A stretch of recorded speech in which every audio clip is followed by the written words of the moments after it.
Hello, আসসালামু আলাইকুম viewers. আশা করি সবাই ভালো আছেন। সবাইকে আন্তরিক শুভেচ্ছা এবং ধন্যবাদ জানাচ্ছি। অগ্রিম ধন্যবাদ জানাচ্ছি যে ভিডিওটি কষ্ট করে আশা করি দেখবেন। শর্ট ভিডিও যদিও। তো আলহামদুলিল্লাহ আপনাদের সাপোর্টে, আপনাদের দোয়ায়, আপনাদের ভালোবাসায় আজকে 5.6K ফলোয়ার।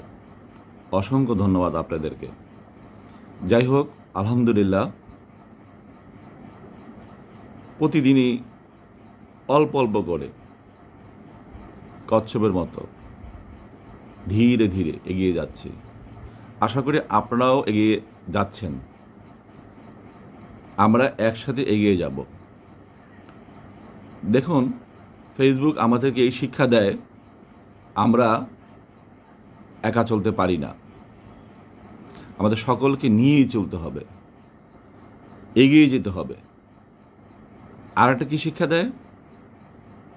কিছু পেতে হলে কিছু দিতে হয়। আপনি অন্যের পোস্টে লাইক, কমেন্ট, শেয়ার কিছুই করবেন না। আপনি একা থেকে যাবেন।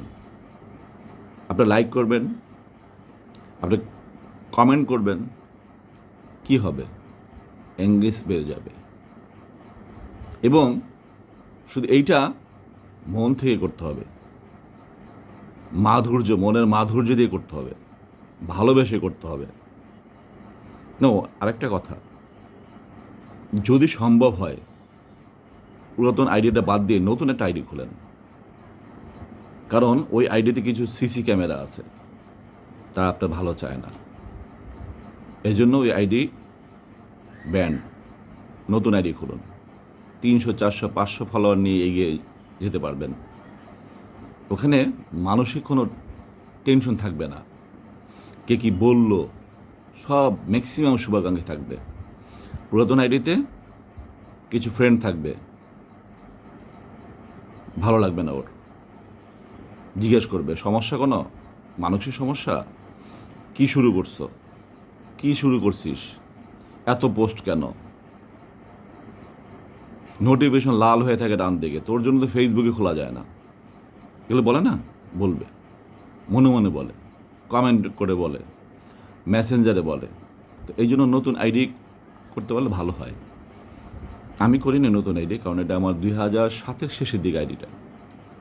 আমি প্রথম থেকেই 12 সালের থেকে মোটামুটি ভালো অ্যাক্টিভ, প্রচণ্ড রকম অ্যাক্টিভ। কম্পিউটার কম্পোজ করে, পাওয়ার পয়েন্টে লেখালেখি করে তখন থেকেই অ্যাক্টিভ ছিলাম। তো কিছু বন্ধুর ভালোবাসা ছিল, তাদেরকে ধন্যবাদ দেই। কিছু বন্ধুর বিরক্তিকর কমেন্ট ছিল। কীরকম জানেন? কি তোর জন্য তো ফেসবুক খোলা যায় না। এটা কত সালের ঘটনা জানেন? 2012 থেকে 2016-র মধ্যে। তখনই এত নোটিফিকেশন, এত পোস্ট করতে পারোস, তোর কোনো কাজকর্ম নাই। সত্যি কথা, এটা বলতো। এক ফ্রেন্ডের দোকানে শ্যাম্পু চুরি হয়ে গেছে দোকান থেকে। তো সিসি ফুটেজ আছে।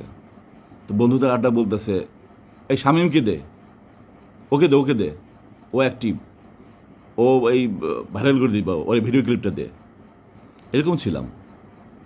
তারপরে থাক, মানুষকে বিরক্ত করবো না, ছেড়ে দিই।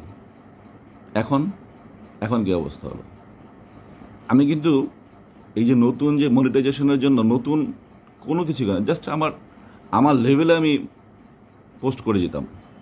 তো দেখি যে আমি এমনিতেই পেয়ে গেছি। আমার পোস্টের পরিমাণটা বেশি ছিল। তো যাই হোক, কথা বাড়াবো না। মূল কথা, আমি কিছু মেসেজ দিতে চাচ্ছি। মেসেজগুলো এগুলি যে আপনাকে সমালোচক থাকবে, ওয়েল উইশার থাকবে, বুঝতে হবে আপনাকে কে কী চাচ্ছে। তাদের মনের ভিতরে ঢুকে মোটামুটি ট্রিটমেন্ট করতে হবে। আপনাকে পরিবর্তন করতে হবে।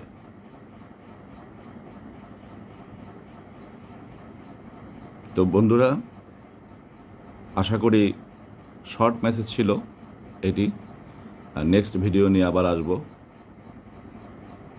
সবাইকে অসংখ্য ধন্যবাদ। খুবই শর্ট ভিডিও, শর্ট মেসেজ। ভালো থাকবেন। আল্লাহ হাফেজ। আসসালামু আলাইকুম।